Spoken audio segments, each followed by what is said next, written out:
Hi. Short Bus Debate Club. It's a bus rolling. I can get on board. Hello, I'm Darren Jolly. It's time to get this short bus started. So let's roll and on with the show.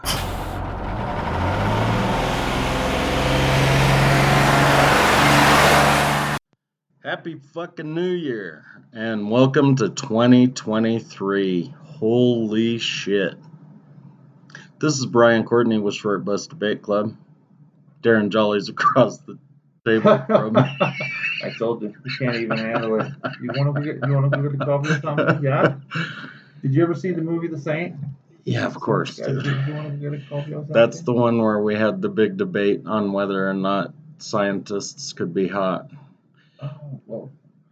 See, maybe I had just watched like the Vegas movie again, and just started me to look at Elizabeth Shue as like A scientist? as a hot scientist. She's fucking hot. After the Leaving Las Vegas, like if I just watch it those right up next to it, it's not that it's just, She's still hot in Leaving Las Vegas. Damaged, maybe. Damaged for sure. But hot still. I just feel like I feel like it's kind of like when something really bad happens to a person, and you sort of look at them and you sexualize them, but then you feel guilty about sexualizing them because they've had this really horrible thing just happen to them. Even though it was just in a film, it was so fucking brutal the way that shit went down in that film. I think I was just, after she was damaged goods, so was I. She was damaged from the get. From the get? Just because she was with Ralph Macchio? No, I mean in Leaving Las Vegas. Yeah, of course. But there's a pretty heavy duty punctuation mark towards the end of that. Yeah. So anyway, our discussion way back when, and I mean way back when, like maybe early 2000s, was that any of the women that have won the Nobel Prize for physics or science in general have not been hot. And I'm not trying to be an asshole here. I'm just stating a Ironically, fact. He doesn't generally have to try very hard. Usually he just opens his fucking mouth and words come out. The sign asshole just sort of blinks over his head. But we have a horrible fucking habit in the United States of casting nothing but pretty people in every role. For example, Law and Order here in the United States, everybody is very good looking. Law and Order in the United Kingdom, not good looking. That's because, like, if you're in the UK, like, if you're going to be cast for a role, the first thing that they do is they look at your teeth.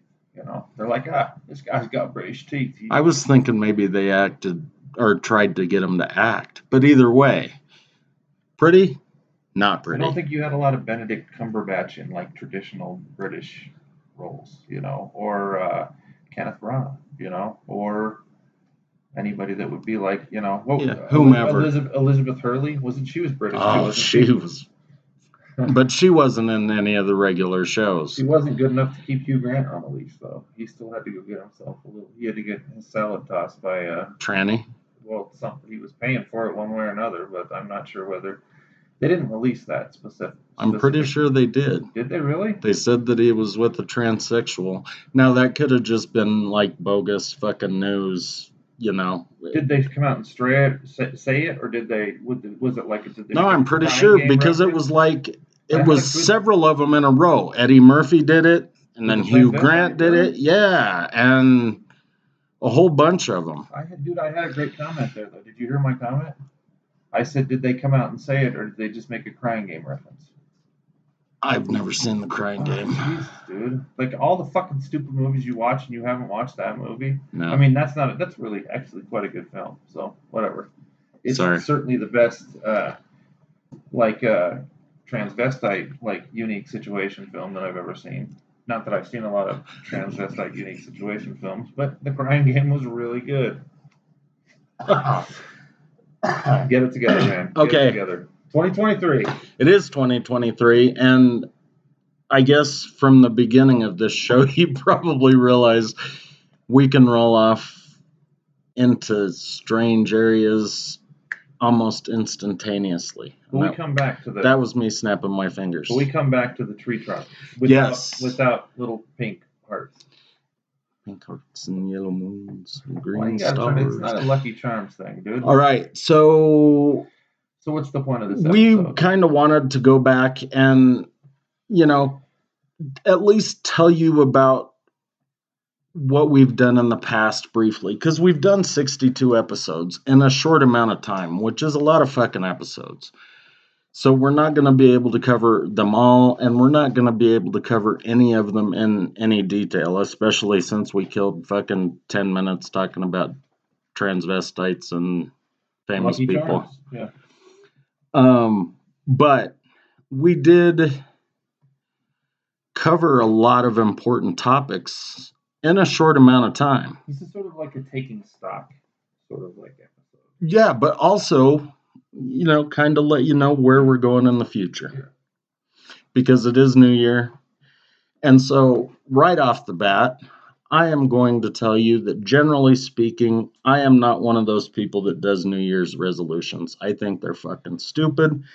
I think that people end up breaking them. And I think it's somehow weirdly tied to Catholicism and Lent. I think you're going to have to explain that comment a little bit. Well, because in Lent, you have to give things up, right? I gave up this for Lent.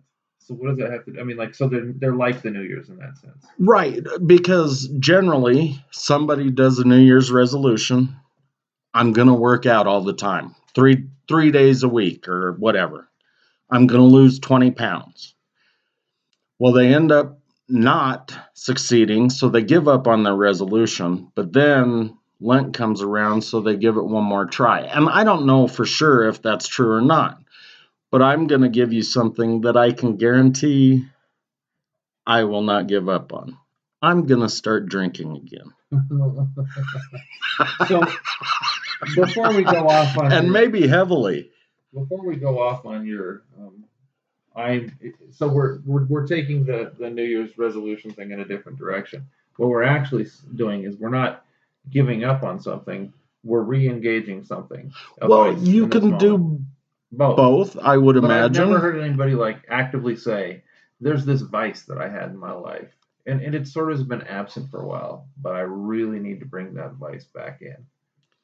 Well, that's just because of the way society works, but dude. I have to dispute your Lent thing, too, just a little bit, all right? So, Lent is one of those things where, people that generally do the New Year's they give it up for a week. Yeah, they're just like, I'm giving up, I'm going to give up jerking off for a week, I'm going to give up smoking weed for a week. But a lot of them try it so that so admittedly, testing the waters. It's only for a week.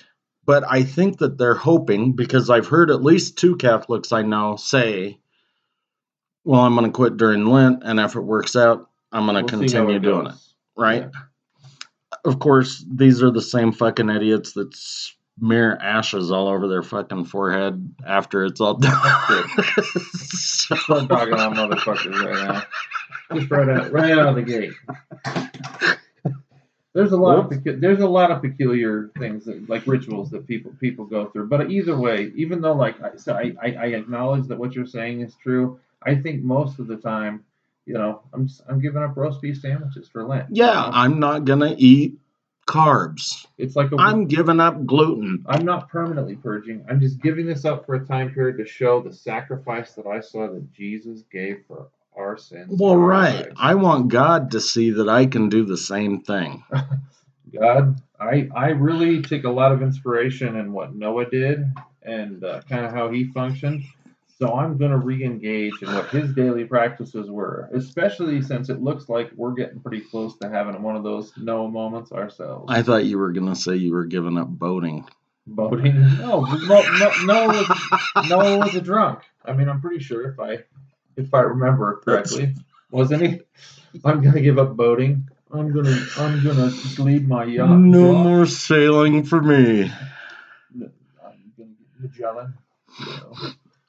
All right. I'm gonna re-engage liquor. So what does that have to do with our fucking conversations here, though? Nothing, except for the fact that it is the new year, and I wanted to tell everybody my resolution. I think that it actually does have something to Because of the future or the past or both? Because there's something that you actually said either at the last of one of our episodes it was one of our episodes last week. We had both sort of tended to. I drink my soju, I do my shots of whether it be grapefruit or grapes or pineapple or like strawberry when it's available, but I buy it all up at the Eritrean liquor store right up the way, and I don't get it for 3 months after that. So he like basically tells me you better buy them all now because they ain't fucking coming back for at least a quarter. So, but the point is that we've been drinking a little bit during the episodes, and it has functioned as a sort of nominal, like more than a nominal social lubricant in these spaces. We get a little kooky sometimes. Yeah, that isn't why I'm gonna start drinking. Really? Why? So what is your purpose for starting to drink again then? You think you want to get a couple more DUIs? Self-medication. Self-medication. Yeah, and no, I don't want a couple more DUIs. Well, I can appreciate. I don't want the 2 I have. I'd like to give them back if I could. I can appreciate self-medication. Yeah. So it is 2023, and I think we worked pretty fucking hard on the 62 episodes that we did. We stayed focused. Drinking or not. We skipped obviously Thanksgiving week, and you were gracious enough when I was losing my fucking mind over the course of Christmas week to give me a moment of reprieve. Grace has nothing to do with it, dude. You know what? Can't I just sort of like wordize these things? Sorry. Yeah, go ahead. Thanks, I appreciate that. Douche nozzle. But so one of my favorite books when I actually was doing when I was still engaging in the academic world is this book that I have sitting here on the table called Time and Revolution, right?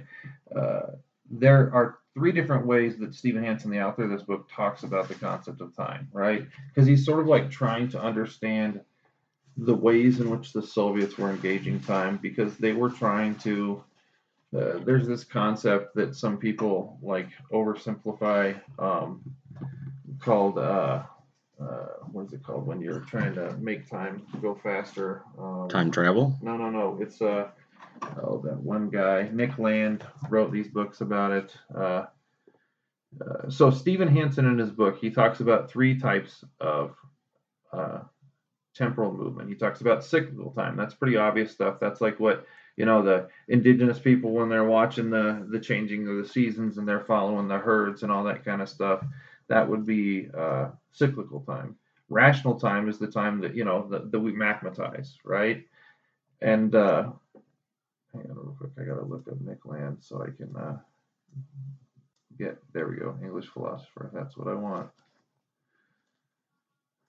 Not Lane, you stupid motherfuckers. All right, well, he's looking that up. So time in a cycle. Charismatic time is the third one. Accelerationism is what Nick Land talked about. Okay. So when you talk about the ways in which the Soviets were trying to jump on some level, a base interpretation of what was happening with the Soviet Union was they're trying to jump over capitalism and go straight into socialism. I think this is not a correct interpretation, but no matter what, they were trying to actively engage in the moment and make things start to go faster than they would have through their own. I mean, that's the idea. We're doing it like collectively, socially, like as a group. When I think about our discussions, right, I don't think that it's anything nearly that sophisticated, but I definitely think that we started in kind of this space where we argued at each other a little bit more than we do now. Now we go back and forth a ton more. There was a growing thing that had to occur. That's what I mean. So, my belief is, my thought process is that if we continue to go through that, through these sort of cyclical rational moments of time, because like obviously we're coming up to a new year, so that's a cyclical space, 2023. And there's a rational component. And we've only been doing this for about 4 months, really, right now, for almost 5 months. But the unique question will be, as we continue to move forward, some of our goals, as you've mentioned, we need to go deeper into some of those. Sometimes when we do it for an hour, like say talk about the prison industrial complex or Any of them. Yeah, dude. we really have only just begun to scratch the surface. But then that begs all kinds of questions with regards to are we going to, like what we did during this last episode, where there was these ideas of weapons, right? And the concept of a weapon of mass destruction, and then this other, intermediate weapon of, insignificant. Yeah, I mean the relative obnoxiousness of that concept is really well highlighted, especially as we talked about all these different components of that, like firebombs, or what taking over currencies, or any number of different things in relation to that. I will be curious to see how, as we do that, like what our curves are in terms of developing these thoughts. Well, so I'm glad you kind of talked about that, because that was one of the things that I wanted to talk about, was that, initially we started this podcast not for popularity, not for ratings, although we would like more than 6 fucking listeners, but And 4.5 of them outside of Virginia. we started it because we were hoping to, again, and I know I repeat this fucking phrase a lot, but we want to expand people's paradigm and make them look at something else. Hopefully, we make it to where somebody, whether we say it or whether they fucking read it in their local newspaper or see a tweet or whatever, that instead of just going, oh my God, I can't fucking believe it, that they, check a couple of other sources to see whether or not that actually happened. So that is our goal. That's why we are called the Short Bus Debate Club, because Short bus, because we want to show people how our stupidity has actually impacted us in the past, in the present, and how it's going to impact us in the future. So, whether it's cyclical or, well, I guess if it's a fucking flat circle, or where, I mean, whether Everything or not goes back to True Detective sometimes. we're what, an Ouroboros, just fucking eating our own tail and just repeating things over and over and over again. A shorty Ouroboros. We're on a carousel. I mean, we're just going around in circles, and I'm hoping that we can either eliminate the circle or at least make it a little larger, one or the other. And I know that doesn't solve anything, but well, no, but you're painting a picture at that point in time about, like, part of the reason why I brought up those 3 spaces of time is that I think in a lot of moments we take for granted the way that we think about movement, the way we think about history, the way we think about progress, if there is such a thing, and we're sort of engaging in an experiment, as it were, about, like, say for instance at the beginning, like we talked about voting, like in those first, and one of your goals, that was the second episode, voting and change. Yeah, but for one of your goals for years is to make sure that people are at least doing this, and not just doing it, but doing it in a way to where they're, trying to figure out some stuff about what it is that maybe something, referendum means, who it affects, who benefits, who's paying for the ads to try to push it forward. Again, like, the idea is to get them to vote, but not just to vote where they're actually thinking deeper about how we and how we relate to referendums or initiatives or people that we're putting into office and whatnot. And even more to the point, like, and this is the argument that we got into initially, but either way, even though I take a pretty strong stand on it, we both agree that activity, conscientious, thoughtful activity, it allows for gateways to open towards other things, other possibilities, not just like phone calls and letters, but also maybe other people doing things like we're Grassroots type doing. stuff. Yeah, where you're sitting around with your friends talking about things, and then you go outside of your friend groups and you talk to people that don't think exactly the same with you. It creates a space where like the way that we negotiate concepts of change, social change, um, they start to the dynamic process with which the possibility of something like that exists in starts to open up. I guess that like what is the where can we go? What's happening? So are we talking about exponential growth in the thought of or in the area of critical thought? I know. Maybe Stupid some idea. no, maybe. I mean, I just want people to start. I mean, we just want people to start to engage in the process in the first place. Yeah, and where that goes, who fucking knows? Well, and that's what I would hope. So, initially, my mom never voted for the same reasons that probably nobody else does. It doesn't make a difference, blah, blah, blah. So during that early 90s, when I fucking just routed everybody constantly, you need to go fucking vote. What are you doing? You're fucking worthless. I can't believe you call yourself an American. Pretty soon, she's out voting.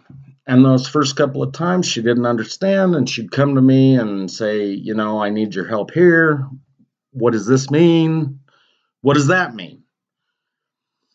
She still, sadly, is a fucking straight ticket Democrat voter.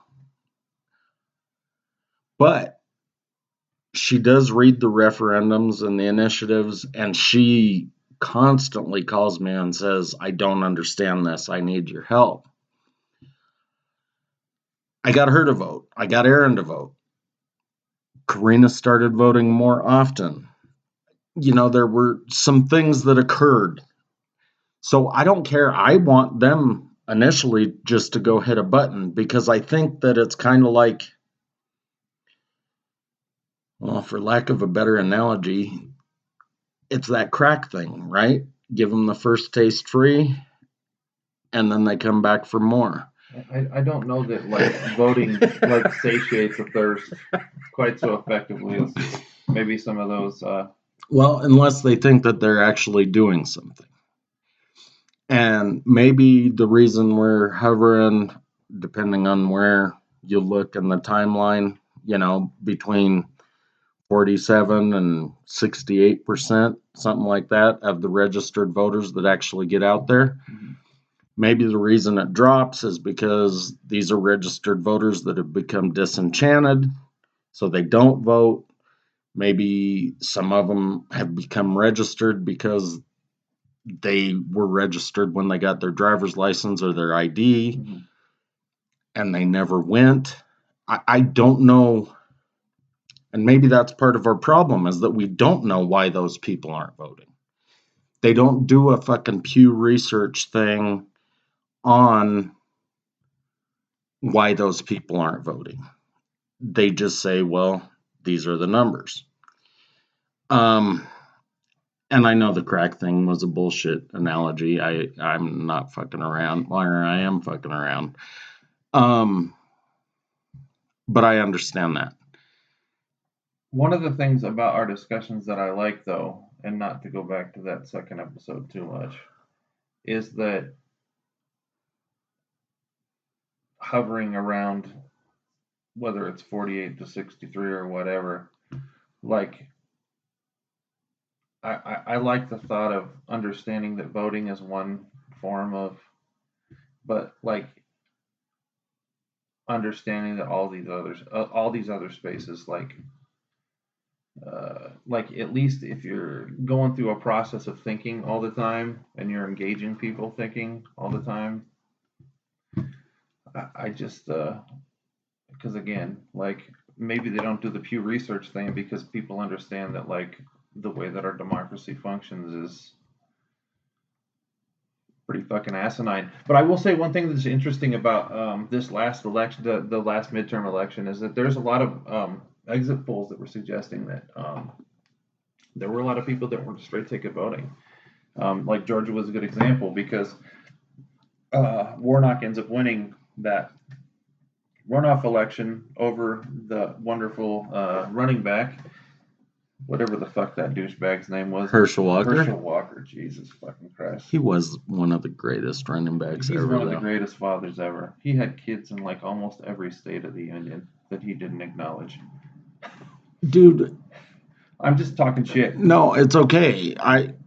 I was going to say something else. They voted for a Republican in that instance. They voted for a Republican governor and they voted for a Democrat senator. And there was a lot of that.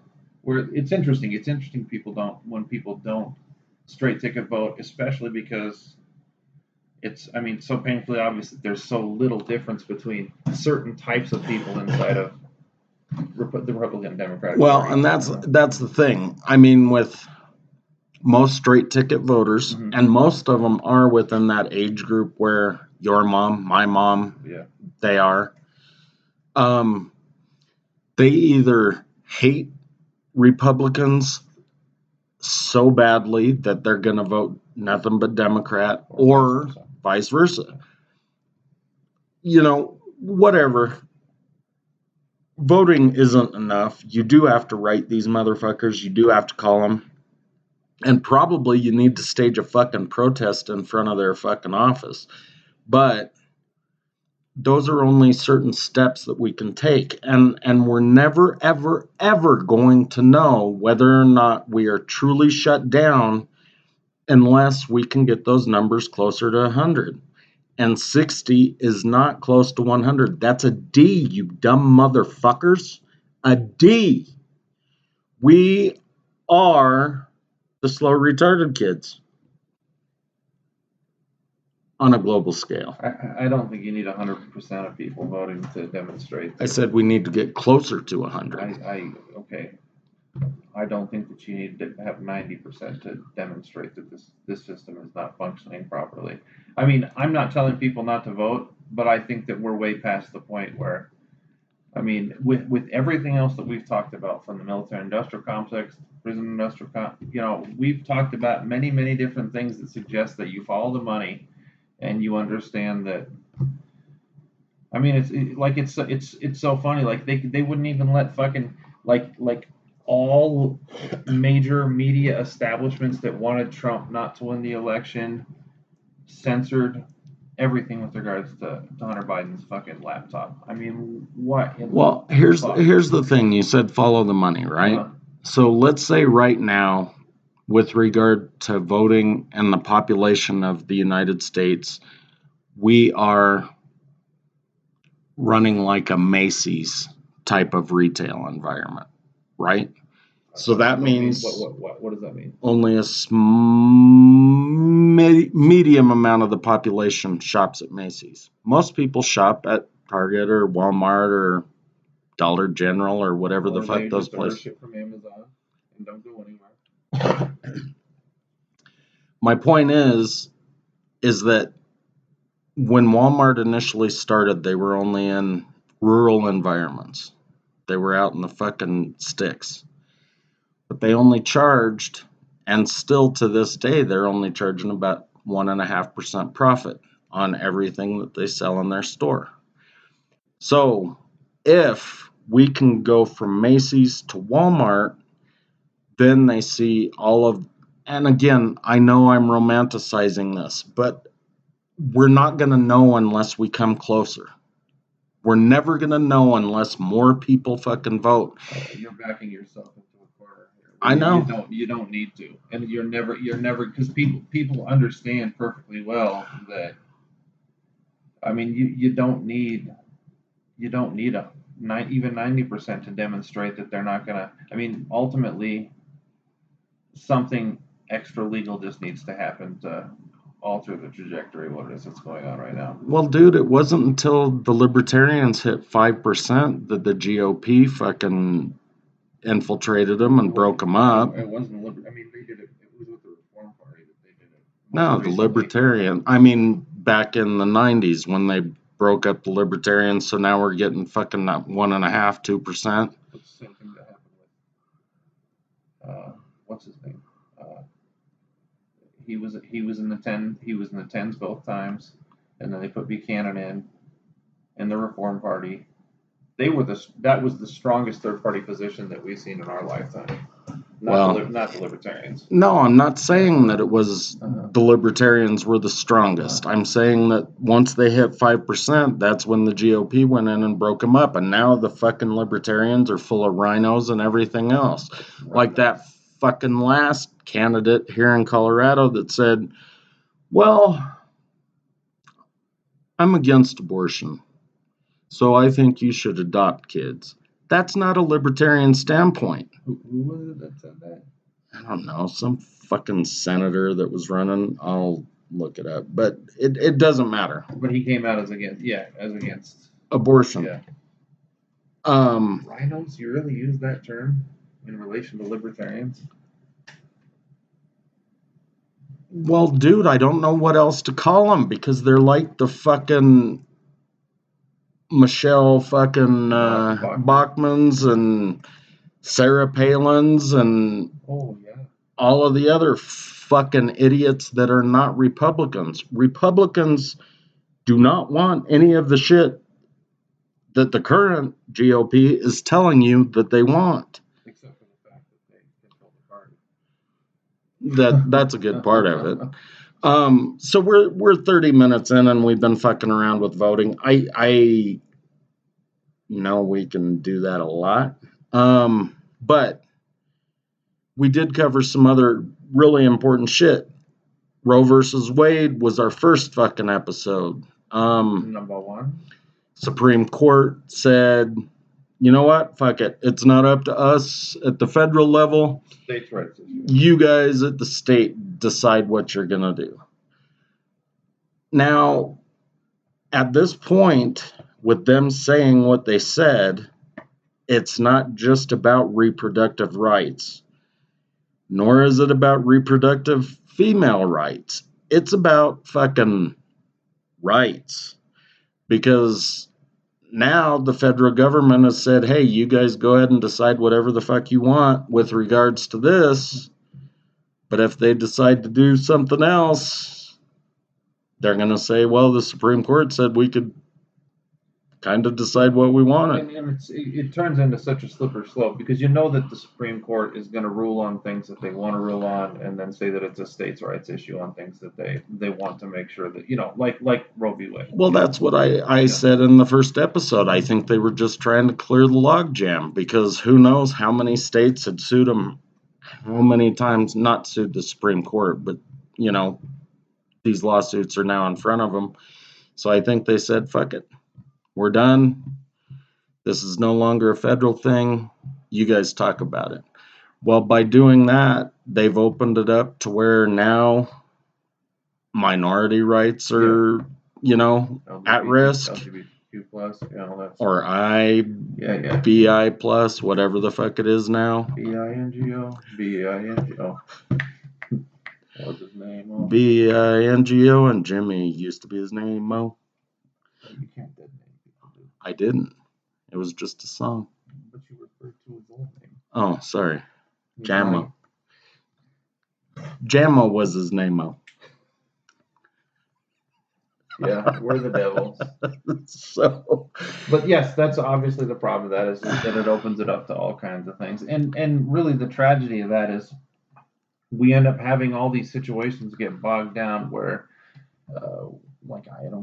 anybody should, who you want to marry, whatever, blah blah blah blah blah. I don't give a fuck. I mean that's not even correct. I do give a fuck. I want people to be happy, and I want people to be able to do whatever it is that makes them happy. Because if we say that we believe in freedom on any meaningful level, we shouldn't have this shit bogged down. But the whole point is that they don't want to deal with any real populist or left-leaning political economic arguments. So they will put us in with this identity politics shit from here until the end of time, race issues. I wonder, I'll have to go back and look at some decisions, because you said left-leaning, and I know that that's the way they've announced stuff, yeah. But I wonder if there's some right-leaning shit that they have said, fuck it, we're done. Like, what would you, what comes in your mind when you say that? Yeah, I don't know. I mean, the first thing that pops into my head if I was talking right-leaning, would be anything to be with guns or ammo. And I don't know if they have. I wasn't saying I did. That is not. Well, any trust things would actually be another thing that would fall into. I posed that question. Space. Yeah. Anything to do with maybe taxes, and letting the rich get away with some shit, but it doesn't matter. What the Supreme Court has done is now there's this fucking weird ambiguity which says the federal government doesn't really want to step in on this, and this could be equal to this. So why don't we just say, fuck it, they can't do this either, and see what happens? And it doesn't matter if the tanks roll in or not. I mean, maybe they decide in Mississippi they're going to segregate the schools again. No big deal. You understand how that wasn't a big logical leap. The point is that this is all the 14th Amendment stuff and all the equal rights stuff. It's all tantamount to the same thing when you open up that can issue, of worms when it comes to reproductive rights. I mean, there's just all kinds of other shit over there. There's a lot of it. I mean, where the Fed says, hey, you guys can't or can do this. Pornography is another one. It doesn't matter. So Roe v. Wade was an important one. If you guys haven't listened to it, go back and listen to it. I'm curious to see, now that the Republicans have the House, what the future of the Ukraine war is going to be, because there are a bunch of people that have been from the right arguing, why are we spending this money? It's over 100 billion now. I think it was over 100 billion before the 45 got tacked on in this last omnibus bill, but I'm not sure about that. No matter what. I thought you said it was 85 in this last one. No, it's 40. It's 45 specifically for 44 specifically for for Ukraine. So we've talked about Ukraine and Russia in at least four episodes on some level. And that's, again, important shit. It has to do with your taxes. It has to do with the fact that we're going to go to fucking World War III, possibly. It has to do with the fact that we've totally reworked an entire argument about the relationship that Ukraine has to the rest of the world. I mean, we've we said all these things about that. What's the name of the right wing group that's there? That's like self-avowed neo-Nazis. Is it the Ukraine Now? No, that's not the name of the. That's not the name of the. Oh, you're talking about the white supremacist guys. Yeah, But this is something that we had identified clearly before they had invaded, and then when they invaded, suddenly they're freedom fighters. Well, dude, Eastern Europe, you guys should not be shocked that there are neo-Nazis there. I was in Romania multiple times, and I saw one black person once. There are not black people in that part of the globe. I mean, when I said, I can't believe I saw a black person, and that was not meant to be racist. It may have sounded racist, but the people from all of Scandinavia that were with me said, there are no black people where we live. I don't know if it's a cold thing, or if it's a hate thing, or if it's a cold hate thing, but they don't go there for the most part. So it doesn't surprise me that there's a huge neo-Nazi group in the Ukraine. Well, and especially because they were during World War II. There were, Ukraine was this very peculiar battleground that was sort of like being pulled in a bunch of different directions. Like the Russians and the socialists were pushing it in one direction. The National Socialists in Germany were they had a different set of. Well, dude, and imagine And I don't know, I've never been to the Ukraine. And for the most part, I never considered Russia a third world country, though parts of Russia may have been. But in the Ukraine, if it was considered a third world country, and you have all of these fucking white people that are struggling to survive, unlike the United States where everyone is fucking surviving and still they fucking hate Mexicans and blacks and whatever else. But in the Ukraine, they're struggling to survive and they have no one else to blame. Yeah, I could see why it would grow. I'm not justifying it in any means. You have to understand. Yeah, I mean, you have to at least ask the question of what are the circumstances that allow for it to happen. If they were really having a hard time, and then all of a sudden, you know, whatever minority showed up and they started having a harder time, I could see where some hate might grow. I mean, dude, that's why I fucking hate stupid people. They make my life fucking hard as a motherfucker. I'm going to go with your stupid people problem more than the way that people in Ukraine rationalize, like, neo-Nazi. No, I'm not. The neo-Nazi thing is not right. But, dude, okay, so Hitler was, what would you call him? Eccentric for sure. But he had a way. He had a way of speaking to people. People who were hurting. So when he said all of these people are here to hurt us, they're taking our jobs, they're doing all of this shit, he fucking riled up an entire country. But it didn't happen right out of the gates. I mean, no, I understand. It was fucking 8 years. Worse and worse and worse. Yeah. Right. So if any of these fucking idiots took his speeches to heart, and then they see these, what they deemed infiltrators or whatever you want to call it. The people that you point out as the perpetrators who are making your life difficult. The evildoers, the ones that are taking my job. I could see where it would grow. It's like that friend of yours where I told him, you know, just because somebody's stealing doesn't mean jail is going to solve the problem, because if they come out and they're still broke, they're going to continue stealing.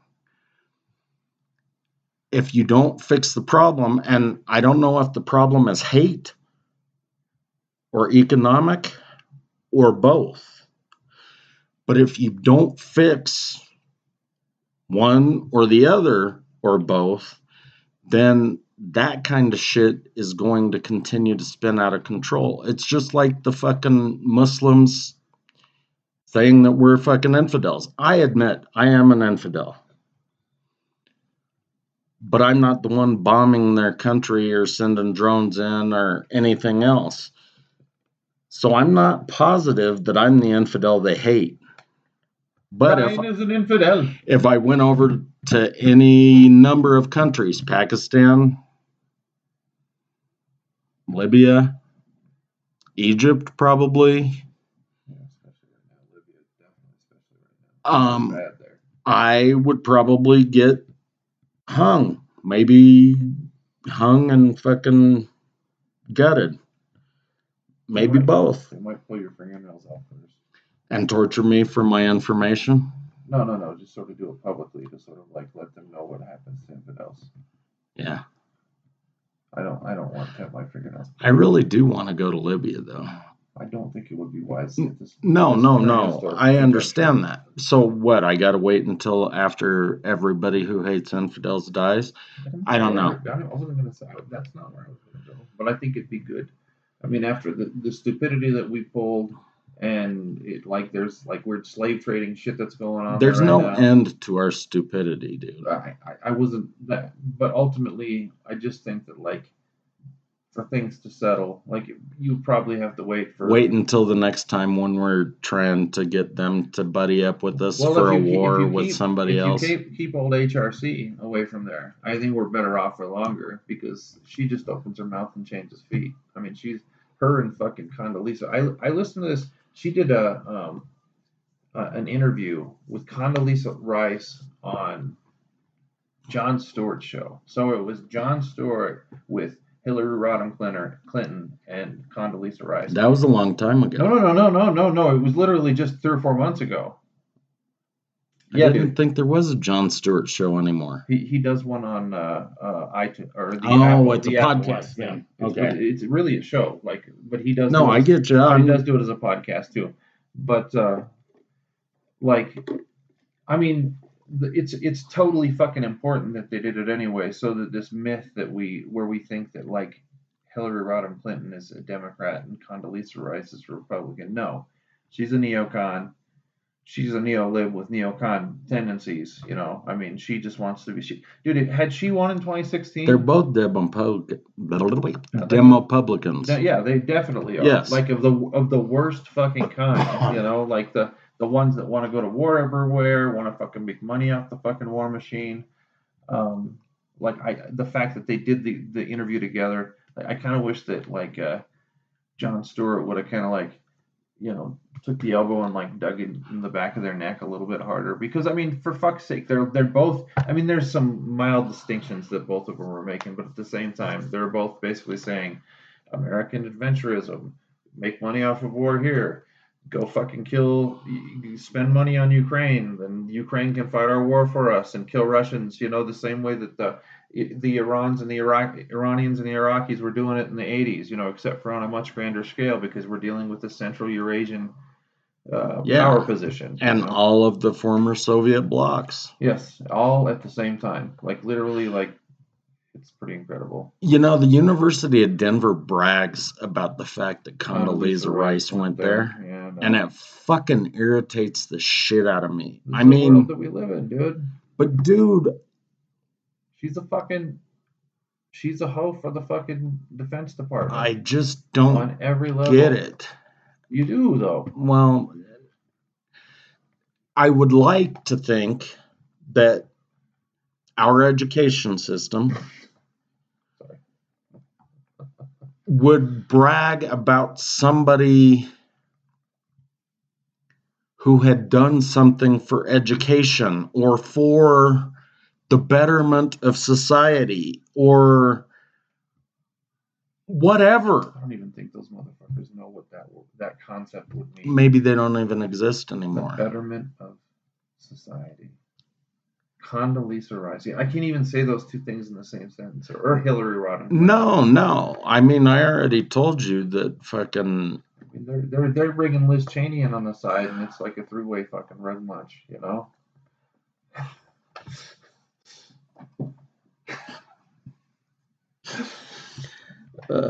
It's tough times, to be sure, dude. For the solid possibility that at least one of our 6 listeners is lesbian, I apologize. Did you really just apologize on my behalf? No.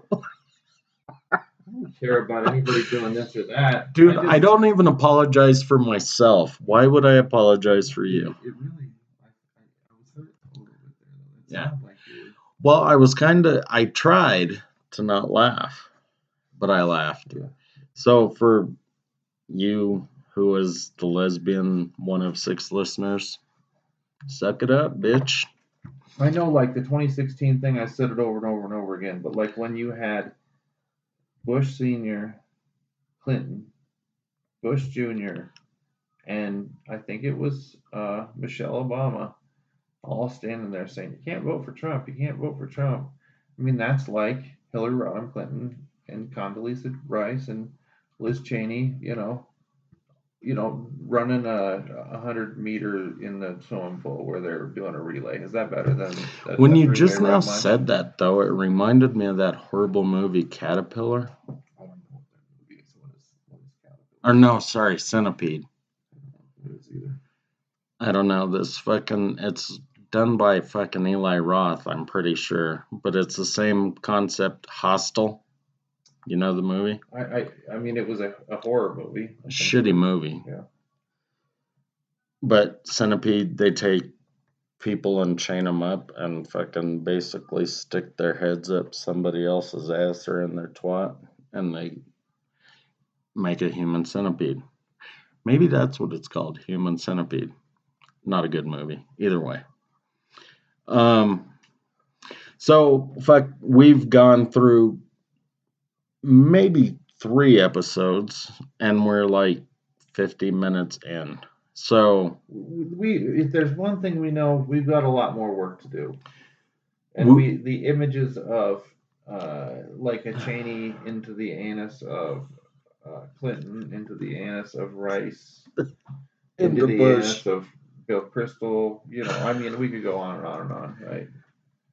But we did cover some fucking Robert Kagan. Really important topics. Prison was another important one. Drug policy was another important one. And here's one thing, and we're gonna continue talking, maybe for another 15 minutes. I don't know for sure, but narcissism. All of Trump. All of the topics that we cover have a tendency to bleed into another topic. And that isn't done with intent as much as it is the fact that they bleed into each other in real life. It's not like we're trying to create another episode or whatever, but all of these things are connected because our government essentially controls everything that we do. And maybe even what we say. I don't know for sure. Our government and the corporations who function in tandem with them. Correct. The syntax. I had forgotten about that one. The syntax is an important one, but that one bleeds into kind of the protection of our children and everyone else for that matter. The little what do I have on my forehead? The ash that I have on my forehead? Isn't that a syntax thing? Isn't that ish? Excuse me. Drinking big gulps. I told some girl on the airplane because I didn't fucking know on the way back from Mardi Gras. I'm like, you got some fucking shit on your forehead. She's like, no, it's a cross, and I was like, no, that's not a cross. It's. Were you drunk still at that point? Maybe, but my point is, she had a big. It wasn't a cross. It was a big fucking smudge of. Whoever put the cross on her forehead may have had Tourette's or MS. You had to ruin her illusion of her. Ruin Your Illusion. Lou Gehrig disease. Ruin Your Illusion by Brian Courtney. 2023. The environment, water. We talked a lot about those types of things. Ban books, for Christ's sakes. Inflation, price gouging, economic illusions. He's just going to read all of the things. I'm just looking at all kinds of shit. Outsourcing, the history, what's going on with it. The Marvel Cinematic Universe. That was also very important. We had to have the Wednesday shows. It was important for the sake of levity. Dude, we still have to have the Wednesday shows. And for those of you that do not listen on a regular basis, you can know that Monday and Friday are generally as serious as you can get with the two of us, but they're pretty serious. Wednesday is lighter. It's books, movies, music, shit like that. One really cool thing, somebody put us on to doing that ICWA one, but the cool thing about that was that we were not just like looking at the way that like indigenous nations are being destroyed. We started to see the way that there are these specific law firms that identify with certain ideological headspaces that are actively, I mean, like when you say follow the money, sometimes we get too focused on the corporate mechanisms. You got to look at the different, like referendums or initiatives or specific legal initiatives that are being put forward through the Supreme Court, through the circuit courts. I mean, the ways in which through the polls, the specific circuit courts were constructed during Trump's presidency to protect a certain type of thinking, that's going to affect the specifics of jurisprudence. And just so, if you guys don't know, the episode he's talking about is they're stealing our children red-handed. And that's important because it's not just that one, but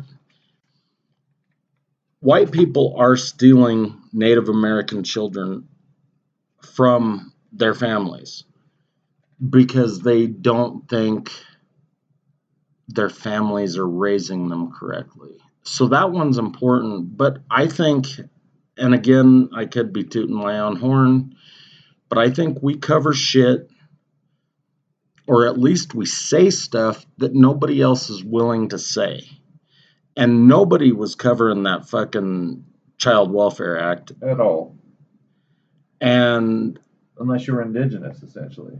I don't even know. I couldn't fucking find anything. I mean, maybe a couple of YouTube videos. I found some good websites that were talking about it. And I did find, like, there were a bunch of briefs that were written on behalf. I mean, like by all these different nations who were being effectively attacked through that.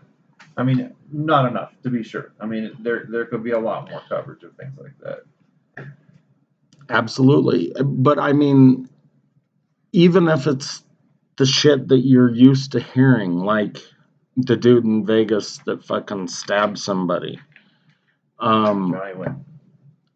You know, that guy, I don't know if he's in court yet or not. At the time we did today, I couldn't find anything that said he was charged yet. At the time we did the episode, he had not been charged, but we're talking about a guy that was defending his business against robbers, whether they were on drugs or not, unimportant, whether or not they were drunk, stoned, half fucking retarded, unimportant. How do you measure something like that? A quarter, a third, half? I don't know for sure, but I know that they have ways. I have to be an optimist. I'm going to say that this retard is half full. He is half full. He's a half full retard. He jumped over the counter. And he was dead. So we covered a lot of stuff. I mean, the environment was there.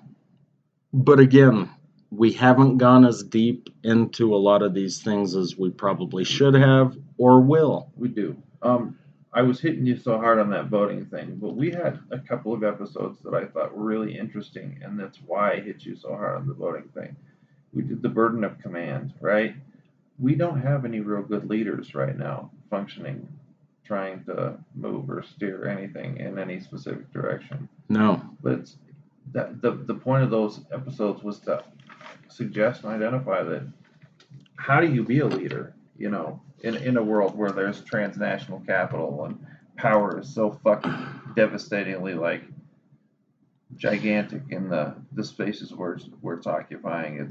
So I'm going to say something that may or may not be true, but I've said it to my girlfriends in the past. They start to feel so overwhelmed.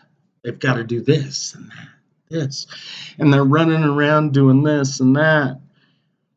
And I said, you know what? Sometimes you just have to tell people, no, I'm not going to fucking do it. So I think the first thing is you got to be able to say no. But the second thing is that you have to have the ability to lead. Getting a title doesn't make you a leader. One of my bosses a long time ago said, well, this is my title. You owe me respect. And I said, fuck you and your title. You earn respect. Respect is not given based on a title. You earn my respect, and maybe I'm one of few people that thinks that way. I don't fucking know, because so many people give this fucking arbitrary bow to policemen and teachers and congressmen and the president. If you haven't done anything to fucking earn it, then you don't get my respect. Fuck protocol and all of that shit. I don't know. You got to be a leader to lead. But that's even still that's a tough road to hoe in this world right now. Maybe, but that's maybe why we are where we are, because people think that a good leader makes someone who can get to that level, whatever, right? So you jump through mayor, and then you hit senator, and then you bounce around for a little while, and then suddenly you're on the fucking presidential ticket. And then they say, okay, well, I want someone who goes to church or at least believes in God. Believing in God doesn't make you a fucking leader either, you dumb fuckers. It means you're following someone else. So much so that you have to follow them to 10 commandments. So if something falls outside of that, you may have a problem answering. Sorry, I'm not trying to ramble. It looks like you're about to fucking fall asleep, dude. You're tirading. Yeah, I do that sometimes. I'm sure people are going to want to follow you if you just tirade like that. I'm sorry. I'll soften it up. He felt that. He felt the sting. Needless to say, we got a long way to go. We're going to keep doing this. We'll keep digging deeper. That's the hope, anyway. What? You got a tirade again? No, I'm not going to fucking tirade. But I would just say, reevaluate who you want your leaders to be. It's funny, like everybody's like, our ticket's already been constructed for us for 2024. That's why I hate voting so much. Well, at least a partial ticket has been constructed. We have certain things that they have to go through in 2023 and early 2024 before it's actually fully constructed. And whether or not that means anything or not, I don't fucking know, dude. But that doesn't change what I said. I mean, you really need to consider who you want your leaders to be. And if you don't want them to be the people that are on the ticket, then figure out something else. And maybe that is full-on fucking revolution. Maybe it is a grassroots campaign that, you talk to these people and tell them they're not very good leaders. Maybe it's right into the fucking GOP to tell them to quit fucking nominating people that have IQs of less than 65. Because if you have an IQ less than 65, you probably have fucking scars on your knuckles. Tirade again. Love his soapboxes. Sorry. My bad. It might be the booze. It might have just been the topic. I don't know. Because we didn't actually do the topic at all. Anyway, there were some good episodes in 2022. What are we going to do on Wednesday? I thought we were going to do upcoming fucking music tours and shit in 2023. I didn't even know that we had talk about that? Yeah. But it doesn't matter. I mean, I was just trying to tie this episode, which didn't have anything to do with 22 or 23, Yeah, really. it did. We were talking about previous stuff, and then you'd start railing, and then we talk about that stuff, and then you'd start railing, and then. But one way or the other, we'll figure out an episode. I mean, what are you thinking? I don't know. We'll be back Wednesday. We'll figure it out. Yeah, it'll happen on Wednesday. Thanks for joining us. This bus is coming to a stop.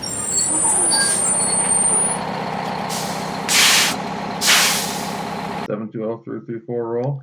Shortbusdebateclub at yahoo.com. Thank you very much. Adios.